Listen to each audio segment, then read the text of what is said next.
என்னை படைத்தது உணவு என்னை வளர்த்தது. பசி உணவு மகேந்திரன் இல்லைனா மூலிகை மகேந்திரன் இரண்டு விதமாக அழைப்பார்கள்.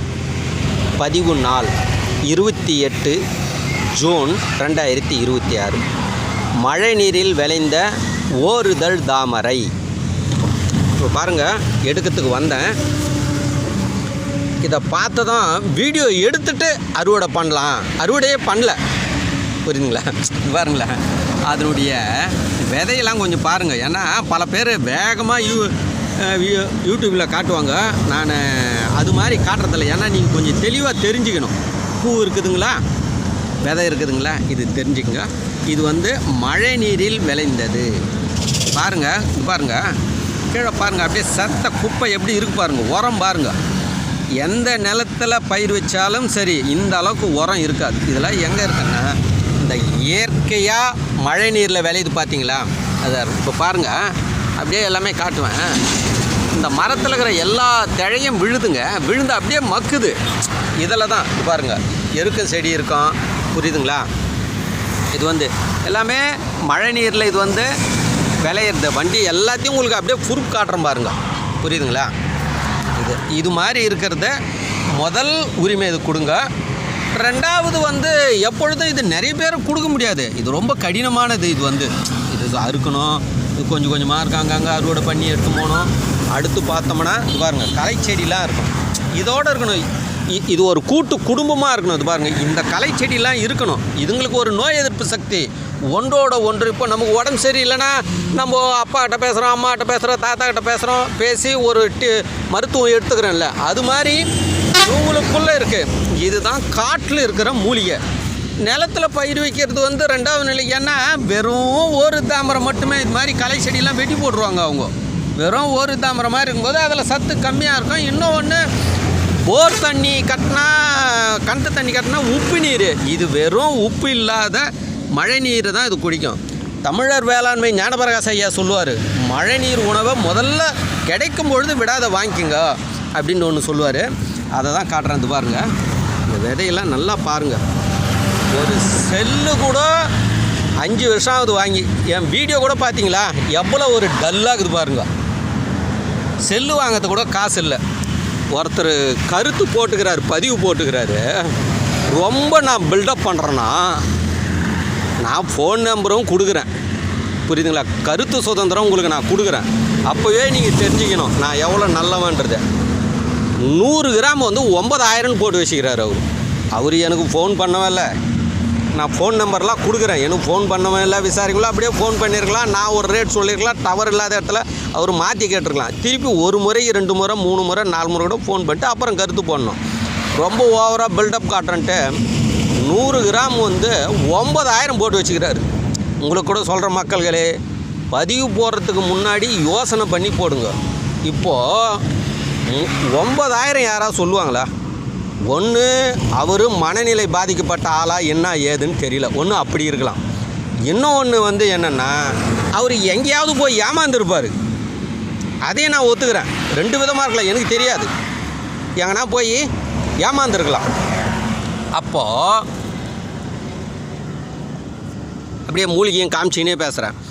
அப்போ என்னென்னா, ஒன்று அவர் ஏமாந்துருக்கலாம். பாருங்க, இதை பார்க்கும்போது பேசக்கூட வரல எனக்கு. இது பாருங்க, பா எப்படி இருக்கு பாருங்கள், புரியுதுங்களா? ஏமாந்துருக்கலாம். அதனால் அவர் அந்த வருத்தத்தில் போடலாம். அவர் ஏமாந்துருக்காருன்னா அவர் யாரையோ ஏமாற்றிக்கிறார். அப்படியும் இருக்காங்க ஆளுங்க. நீ மட்டும் உன் தொழிலில் நீ ஏமாற்றி நீ சேர்த்துக்குவே, மற்றவன் ஜீப்பாக குத்துருவானே, நீ யாரையோ ஏமாற்றிக்கிற. கடவுள்னு ஒருத்தர் இருக்கிறார்ல, அவரும் ஒன்று அமிச்சிட்டாராங்க, நீ போய் ஏமாறு, அந்த இடத்துல போய் ஏமாறு.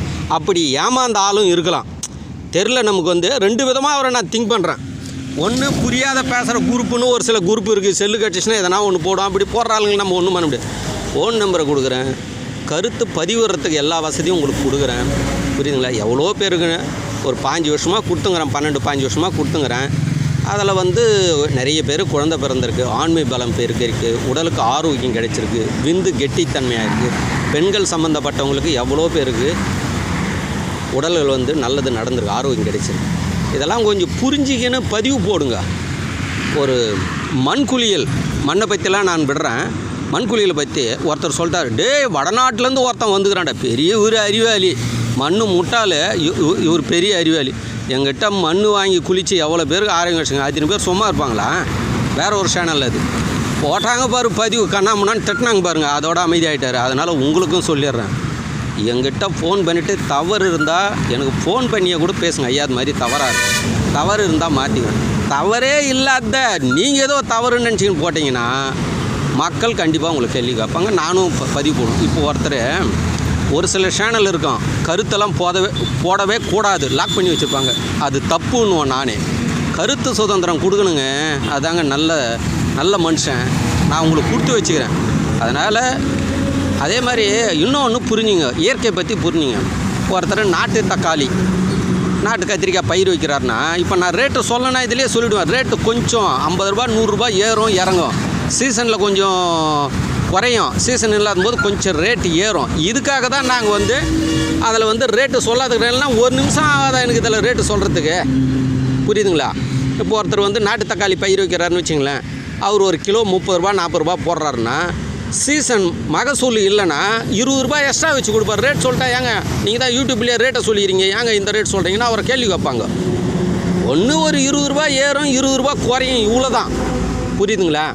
நாட்டு ஐட்டங்கள் எல்லாமே கடவுள் கண்ட்ரோலில் இருக்குதுங்க, அது மனுஷன் கண்ட்ரோலில் கிடையாதுங்க. அது இதை நீங்கள் புரிஞ்சுங்க. நான் கொடுக்குறது நாட்டு காட்டில் எடுக்கிறேன், ஹைவேல எடுக்கிறேன், மலைப்பகுதியில் எடுக்கிறேன்னு சொல்கிறேன். நான் தான் அப்படியே பாருங்கள், நேச்சுரல் அப்படியே உங்களுக்கு காட்டுறேன் இல்லை, வண்டி போகிறத காட்டுறேன் இல்லை, எல்லாமே உங்களுக்கு காட்டுறேன் இல்லை, வேப்ப மரத்தெல்லாம் காட்டுற மாதிரிங்க, ஃபுல்லாக அப்படியே காட்டுறேன் இல்லை, புரியுதுங்களா? இது மாதிரி உங்களுக்கு கருத்து சொல்லுவதற்கு சுதந்திரம் உண்டு, ஆனால் யோசனை பண்ணி சொல்லுங்கள், புரியுதுங்களா?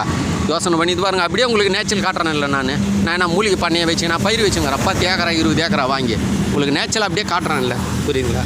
அவர் கருத்து போட்டவருக்கு என்னென்னா அவர் நிலைமை என்னன்னு தெரில, ஏமாந்துருக்கலாம்.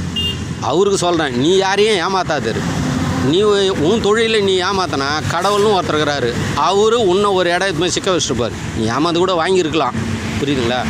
இதுக்கு மேலே ஃபோன் நம்பர் கொடுத்துக்கிறேன், ஃபோன் பண்ணி கேட்டுட்டு கருத்து போகிறதுக்கு முன்னாடி யோசனை பண்ணி சொல்லுங்கள். முதல்ல கருத்து போகிறதுக்கு முன்னாடி உன் தொழிலை நீ யோசனை பண்ணு. எங்களெல்லாம் பாதுகாப்பு பண்ணணுங்க, நாங்கள்லாம் ரொம்ப குறைஞ்சின்னு வரோங்க, ஃபுல்லாக இன்றைக்கி பயிர் வைக்கிறது தாங்க சாப்பிட்டுங்கிறாங்க, மழை நீர் உணவே கிடைக்கல. எனக்கு பாதுகாப்பு கொடுக்கணுமா, என்னை பெரிய அப்படியே பில்டப் பண்ணுறாருன்னு பேசணுமா? யோசனை பண்ணி இதுக்கு மேலே பதிவு போடுறவங்களாவது கொஞ்சம் யோசனை பண்ணி பதிவு போடுங்க.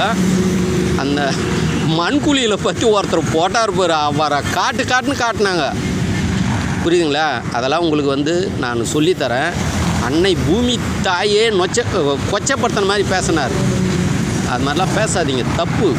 படைத்ததுக்கு கட்டுப்படுங்க, படைத்த கடவுளுக்கு கட்டுப்படுவோம், சித்தர்களுக்கு கட்டுப்படுத்தி தான் இன்றைக்கும் நாங்கள் பாரம்பரியத்தை நாங்கள் மழை நீரில் விளைந்ததை கொடுத்துங்கிறோம்.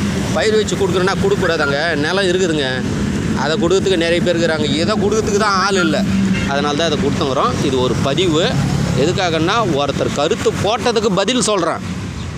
மரபு விவசாயிகளை ரொம்ப பாதுகாப்பு, 10 ரூபா 20 ரூபா அதிகமாக கேட்டால் கூட கொடுங்க, அவங்கள டெவலப்மெண்ட் பண்ணுங்கள், ரொம்ப கடினம் கஷ்டமானது, புரியுதுங்களா?